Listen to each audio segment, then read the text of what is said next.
Hi, ಎಲ್ಲರಿಗೂ ನಮಸ್ತೆ.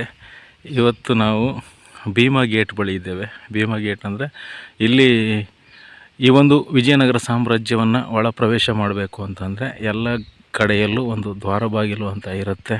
ಅಂದರೆ ಎಲ್ಲ ಬಾಗಿಲಲ್ಲೂ ಒಂದು ಪ್ರವೇಶ ದ್ವಾರ ಅಂತ ಇರುತ್ತೆ ಇಡೀ ಕೋಟೆಗೆ ಅಥವಾ ಇಡೀ ಸಾಮ್ರಾಜ್ಯಕ್ಕೆ. ಇಲ್ಲಿ ಸಾಧಾರಣ ಒಂದು 24 ಇಂಥ ದ್ವಾರಗಳಿವೆ ಅಂತೆ. ಅದರಲ್ಲಿ ಇದು ಒಂದು ಭೀಮಾ ಗೇಟ್ ಅಂತ. ಇದನ್ನು ಭೀಮಾ ಗೇಟ್ ಅಥವಾ ಭೀಮದ್ವಾರ ಅಂತ ಯಾಕೆ ಕರೀತಾರೆ ಅಂತಂದರೆ, ಇಲ್ಲಿ ಭೀಮನ ಒಂದು ವಿಗ್ರಹವಿದೆ. ಕಮಲದ ಹೂ ಹಾಗೆ ಗದೆಯನ್ನು ಹಿಡಿದುಕೊಂಡು ನಿಂತಿರುವಂಥ ಭೀಮ ಇಲ್ಲಿ ಇದ್ದಾನೆ.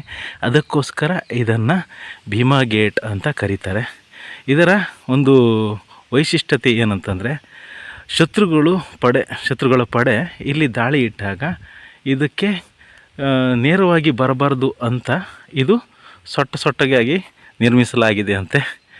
ಇದರ ಒಂದು ಚಿತ್ರಣ ನೋಡಿ ಹೇಗಿದೆ ಅಂತ.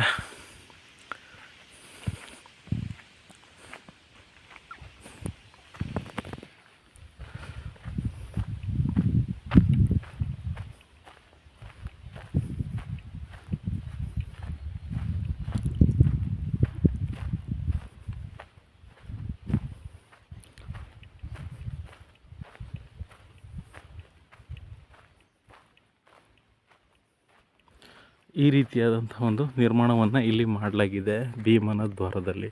ಯಾಕಂತಂದ್ರೆ ನೋಡಿ, ಈ ದ್ವಾರ ಇಲ್ಲಿದೆ, ಹೀಗೆ ತಿರುಗು ಆಗಿ ಸೊಟ್ಟಪಟ್ಟವಾಗಿ ಕಟ್ಟಲಾಗಿದೆ. ಅದೊಂದೇ ಶತ್ರುಗಳ ಒಂದು ದಿಕ್ಕನ್ನು ತಪ್ಪಿಸ್ಲಿಕ್ಕೋಸ್ಕರ ಈ ದ್ವಾರ ಈ ರೀತಿಯಲ್ಲಿ ಇದೆ. ಇನ್ನು ಶೃಂಗಾರ ಬಾಗಿಲು ಅಂತ ಅದು ಮಹಾನ್ ದ್ವಾರ. ಅದು ಆಚೆ ಈ ಆನೆಯ ಒಂದು ಆನೆ ಗಜಪಡೆಗಳನ್ನು ಪಳಗಿಸಲಿಕ್ಕೆ ಇದ್ದಂಥ ಒಂದು ಮನೆ ಇದೆ. ಅದರ ಮುಂಭಾಗದಲ್ಲಿದೆ. ಅಲ್ಲಿಂದ ಒಂದು ಸ್ವಲ್ಪ ಕಾಡು ಪ್ರದೇಶ ಥರ ಇದೆ, ಅಲ್ಲಿ ಹೋದರೆ ಅದು ಸಿಗುತ್ತೆ.